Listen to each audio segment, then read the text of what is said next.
E aí pessoal, tudo bom com vocês? Pois bem, vocês que estão acompanhando aí o caso da Vitória Regina, ou algumas pessoas falam Vitória de Cajamar, que era do lugar onde ela vivia, então esse negócio está tomando o Brasil todo uma repercussão muito grande e ainda não foi desvendado exatamente. Mas quando o repórter Roberto Cabrini entra no caso, a coisa tem solução. E eu vou deixar tudo agora para vocês verem. Roberto Cabrini que entrou nessa investigação, para vocês verem a reportagem, para saber se é um fio da meada aí tudo que ele vai mostrar, para descobrir exatamente quem foram os assassinos da Vitória Regina. Eu falei a palavra cortada porque tem certas palavras que a gente falar aqui, corta total o alcance do vídeo. Vamos direto então para o Cabrini. Antes eu te peço, como o vídeo é um pouquinho longo, deixa o seu like aí já para ajudar o canal aqui, compartilhe o vídeo, você que não é inscrito, se inscreva e ative o sininho aí das notificações para você receber todos os vídeos que eu fizer aqui. Vamos acompanhar junto. O vídeo é longo, eu vou ficar por aqui. Olha isso. Esta é a história de Vitória Regina de Souza. A história da execução de uma jovem de 17 anos à periferia da grande metrópole.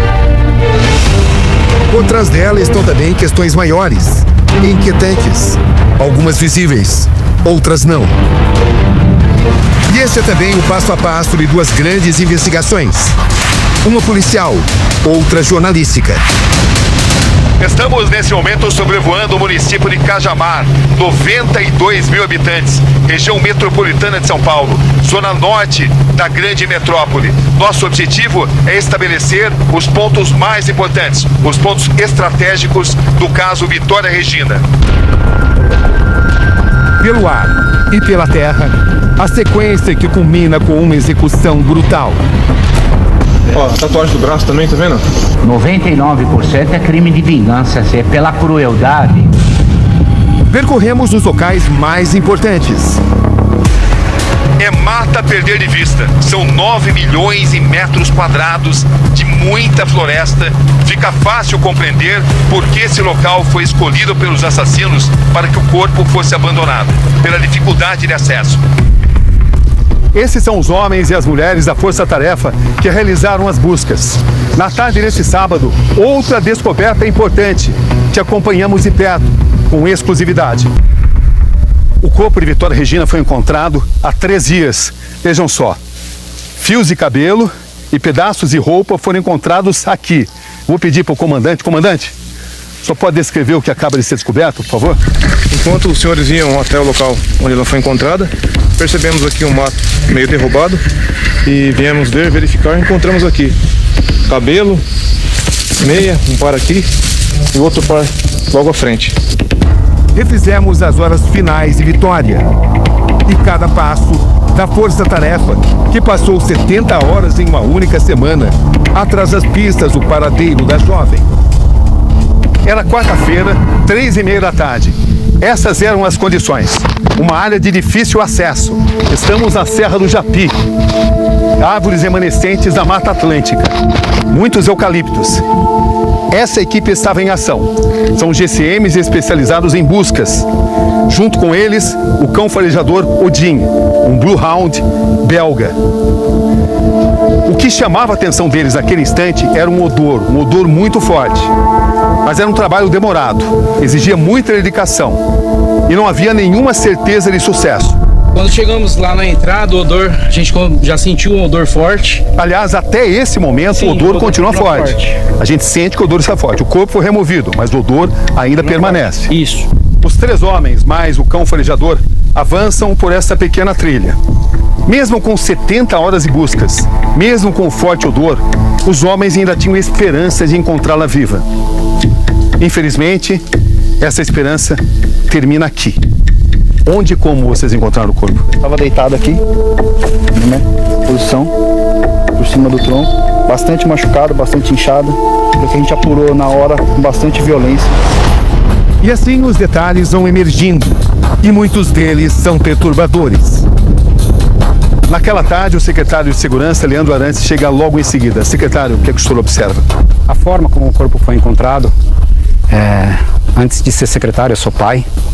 E você vê uma menina com uma vida longa pela frente e ter a vida ceifada da maneira que foi, com requintes de barbárie, isso choca qualquer um. Um longo comboio varre uma área de 50 quilômetros quadrados entre mata, estradas rudimentares e zonas inóspitas. Estamos nesse momento percorrendo uma distância de 23 quilômetros. Estamos à procura do ponto de ônibus onde Vitória Regina desembarcou do ônibus e onde, segundo testemunhas, havia um carro à espera dela. Uma grande caçada se estabelece à procura de uma verdade. A verdade de Vitória. Para refazer os passos de Vitória Regina, é preciso vir até o bairro do Polvilho, aqui em Cajamar. Esta é a padaria onde ela trabalhou durante 7 meses. Leandro Alonso é o proprietário da padaria onde Vitória Regina trabalhou. Como é que foi o período em que ela esteve aqui? Trabalhou sossegado com a gente, ela começou como menor aprendiz, e aí com o desenvolvimento do trabalho dela, a gente efetivou ela. Algum dia ela chegou a manifestar algum tipo de preocupação com a segurança dela? Não, em nenhum momento, pra gente não. Dias antes de sua morte, ela decidiu trocar de emprego e atravessou a rua. Foi trabalhar ali, no principal shopping da cidade. Esse é o restaurante do shopping de Cajamar, onde Vitória Regina trabalhou nos últimos 3 dias de sua vida como caixa. Ela ainda estava em período de testes, mas já tinha recebido a informação de que seria contratada. A Vitória chegou a comentar nesses 3 dias que ela trabalhou aqui sobre estarem seguindo ela? Não. Em momento algum, não. Não parecia preocupada com a segurança? Não parecia preocupada. Era uma menina, sorridente, estava sempre ativa. Nos vídeos, a personalidade de uma jovem, suas escolhas e seus caminhos. Estamos nesse momento sobrevoando o centro de Cajamar. Aí está o shopping onde Vitória Regina trabalhava. Do shopping até o ponto de ônibus onde ela embarcou são cerca de 100 metros. Esse vídeo ao qual tivemos acesso mostra quando Vitória deixava seu emprego no restaurante do shopping em direção ao primeiro ponto de ônibus. São 11 horas da noite. Ela atravessa a rua. Aqui começa a última jornada de Vitória Regina. Esse é o ponto de ônibus onde ela embarcou. E esse é o ônibus, o da linha 900.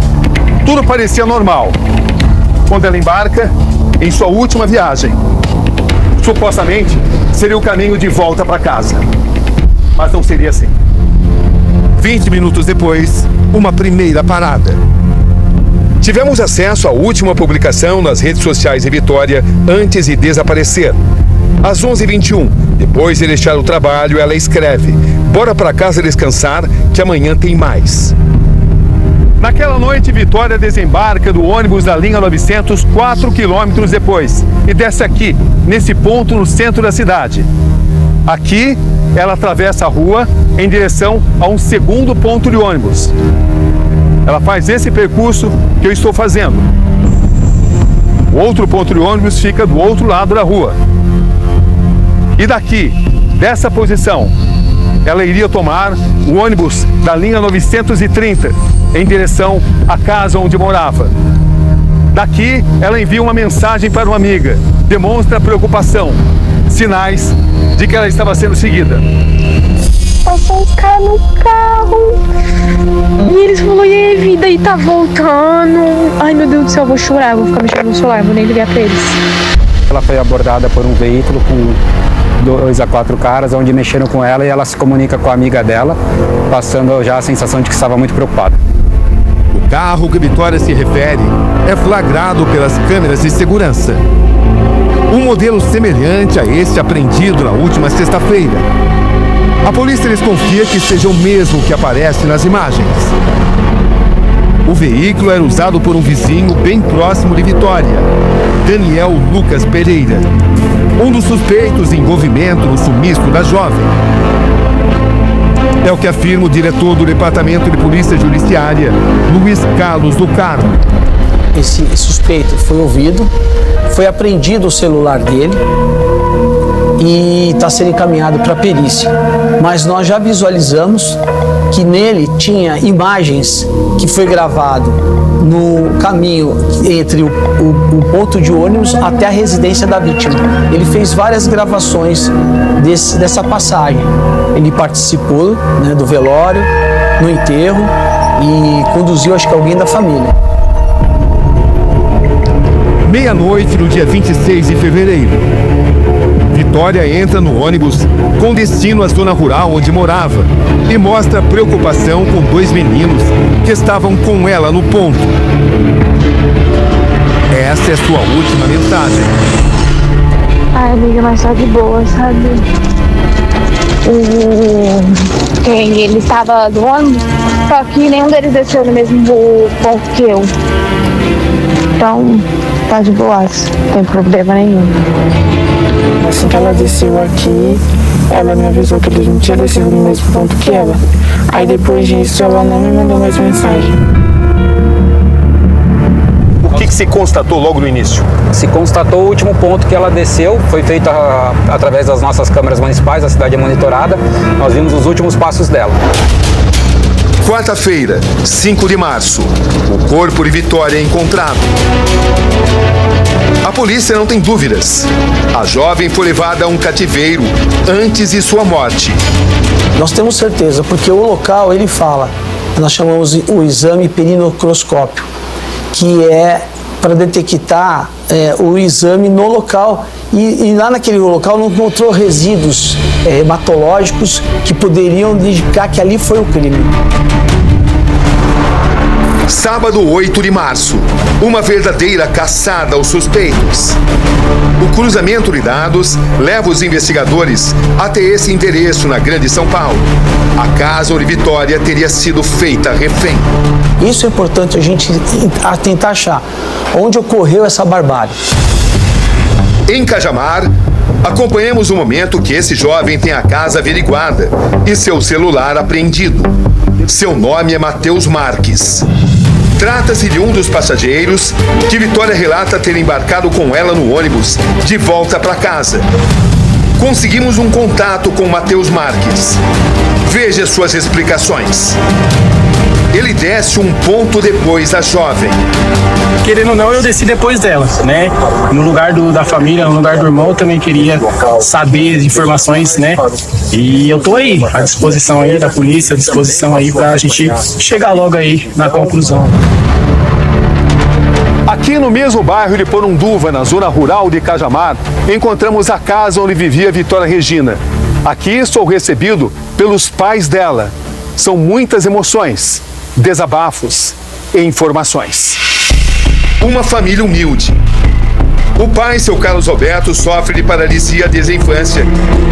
A família já tinha perdido um outro ente há 14 anos. Um irmão de Vitória que sofreu um acidente de moto a poucos quilômetros de casa. Seu Carlos Roberto, dona Sandra Regina, o país está comovido. Vocês esperavam tamanha reação, tamanha solidariedade? Sinceramente, não. Vocês ainda estão sem chão, né? Sim, é muito difícil processar tudo isso que está acontecendo. Muito difícil. Parece que um chão se abriu e uma hora eu vou acordar. Quando o senhor notou que a sua filha tinha desaparecido? Quando deu o horário do último ônibus chegar e deu o horário dela chegar aqui em casa e ela não chegou. Qual foi a última notícia que o senhor recebeu da sua filha, seu Carlos? A última notícia que eu recebi dela foi a própria amiga dela que passou para mim.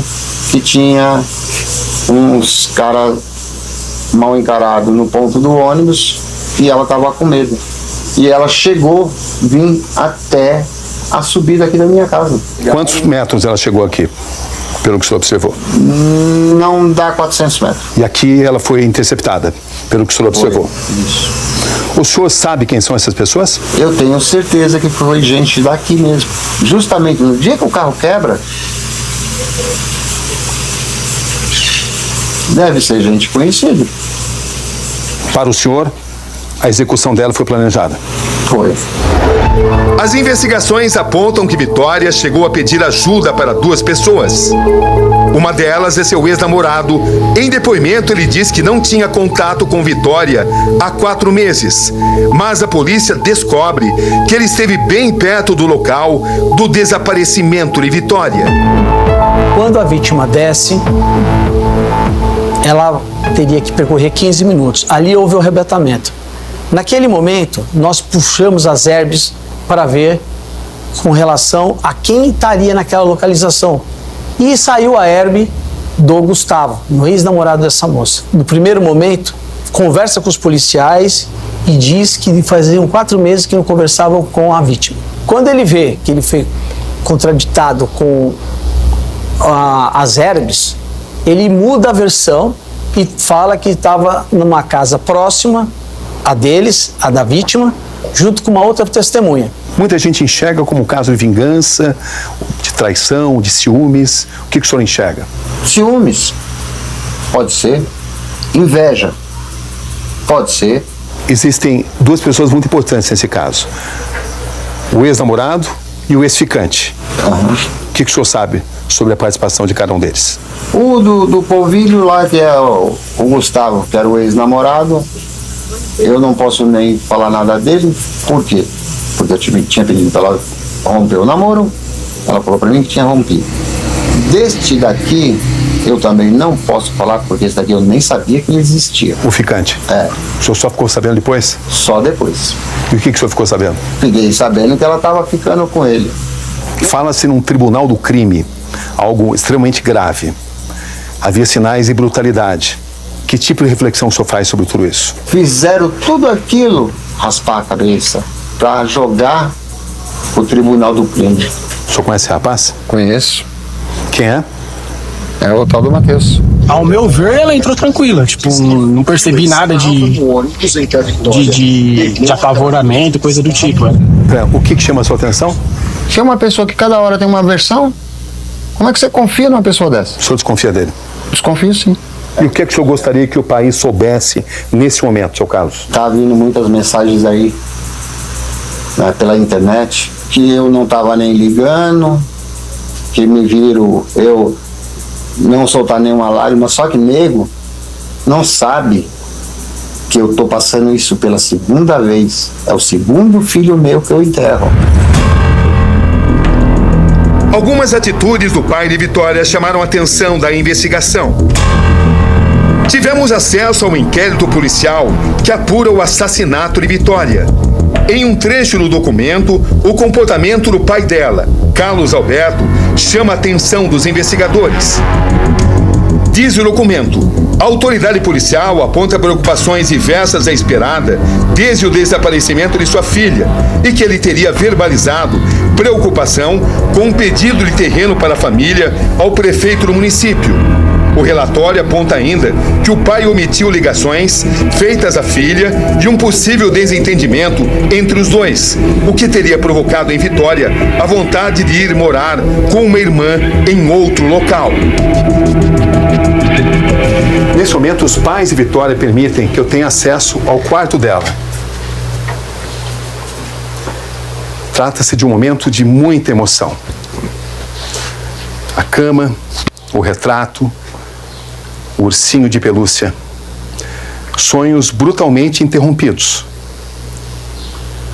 Um país à espera de respostas. E pais que tentam encontrar um sentido em tudo isso. Que reflexão vocês fazem nesse momento? É só querer justiça, só. Só justiça. Mais nada.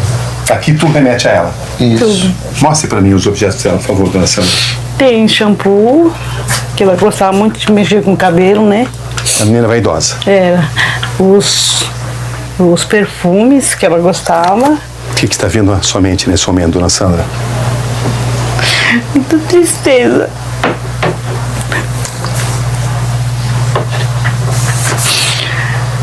Eu não consegui falar, não. Um abraço na senhora. Gostaria que esse abraço simbolizasse o que todas as pessoas de bem do país sentem. E as pessoas de bem estão com vocês, estão com a senhora. Enquanto registrávamos o drama da família, um outro homem apontado como suspeito é preso. Trata-se de Michael Antônio Salles dos Santos. Ele é o dono de um carro prata que teria sido usado no sequestro de Vitória. No veículo, peritos encontraram material genético que pode ser da vítima. Testemunhas afirmam que chegaram a ver Michael e Daniel juntos no dia do desaparecimento de Vitória. Michael declarou que estava com a esposa, mas foi desmentido por ela na delegacia. Outros fatos em sua residência também chamaram a atenção das investigações. Nós temos testemunhas que quando passou, naquele momento, viu o carro de um dos suspeitos parado próximo ao ponto de ônibus, onde a vítima desceu. E essa pessoa estava encapuzada. Foi ouvido as testemunhas da vizinhança. Eram 3 pessoas que estavam na residência dele, conversando alto, era uma discussão, enfim. Eles ali, uma coisa normal. Ainda é madrugada desse domingo, quando a polícia vai às ruas. O alvo é a residência de Daniel Lucas Pereira, dono do veículo branco apreendido essa semana. Os policiais entram e saem sem levar nada.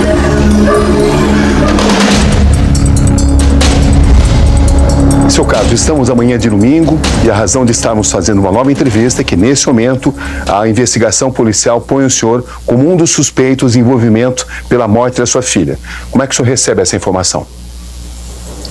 Com muito surpresa, né?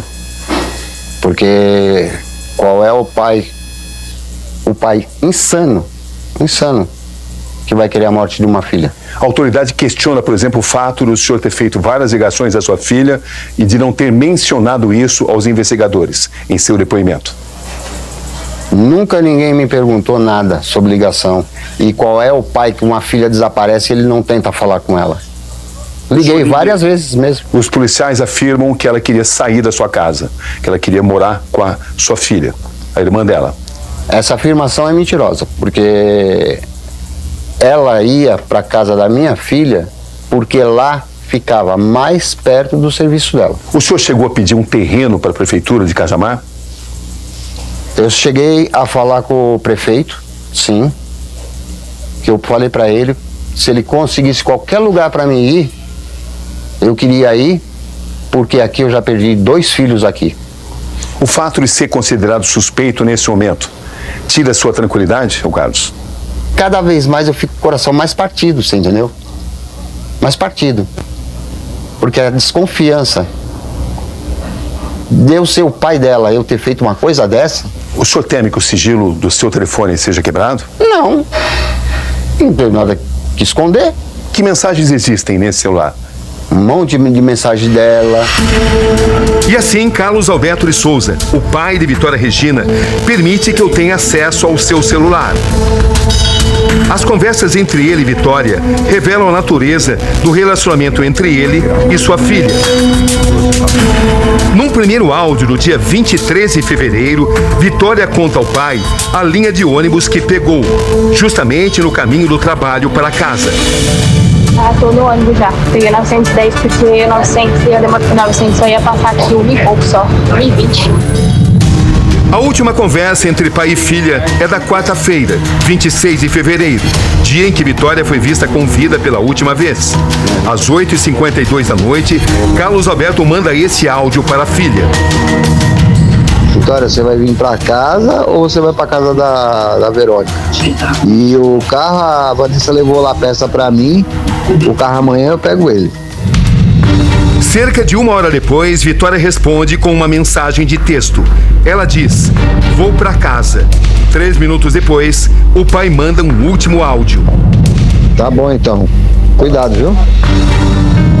Não houve resposta para o áudio. E depois disso, o celular registra, já na madrugada do dia 27, uma série de ligações do pai para Vitória que não foram atendidas. O senhor concorda que o relatório da investigação policial o põe como um dos suspeitos, põe o seu Carlos Alberto como um dos suspeitos? Esse é um relatório de investigação, não é um relatório que concluiu o inquérito, mas é de fato um relatório... Trata-se de um documento importante. Trata-se de um documento importante e oficial. Colocar o pai nessa situação é colocar a vida dele em risco. E o que o senhor pretende fazer? Pretendo amanhã, logo nas primeiras horas, conversar com o delegado e saber um pouco mais do que está acontecendo em relação a esse trecho, a esse ponto. Quem matou sua filha? É o que eu quero descobrir. Uma pessoa muito mais próxima do que a gente possa imaginar, Cabrinho. O nome dela era Vitória. E hoje isso soa como ironia e desafio a uma sociedade. Em meio a árvores remotas e misteriosas, que um dia compunham a colossal Mata Atlântica, ecoa a voz de uma jovem da periferia, cujos sonhos foram brutalmente interrompidos. Uma voz que hoje simboliza a juventude esquecida de um país tantas vezes injusto com seus heróis anônimos. A única coisa que eu quero é só que prendam todos para mim poder olhar na cara de um por um. E quem tem a desconfiança de mim, depois venha pessoalmente me pedir desculpa. O senhor está confiante de que a justiça vai ser feita? Claro, claro que estou. Se eu puder dar a vida para descobrir, eu dou.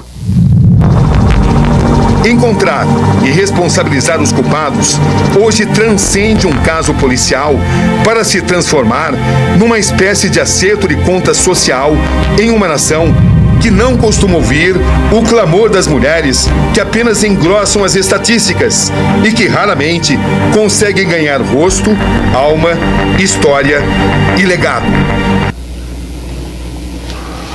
Pois bem, pessoal, vamos terminando o vídeo por aqui. Acompanhei tudo aqui quieto, sem atrapalhar. Espero que vocês tenham gostado. Não esqueça de deixar o like aí para ajudar aqui o canal, compartilhar o vídeo e você que não é inscrito, se inscreva. E vamos atualizar esse caso aí, o que mais acontecer, traremos aqui para vocês. Muito obrigado a todos, fiquem todos com Deus e até o próximo vídeo.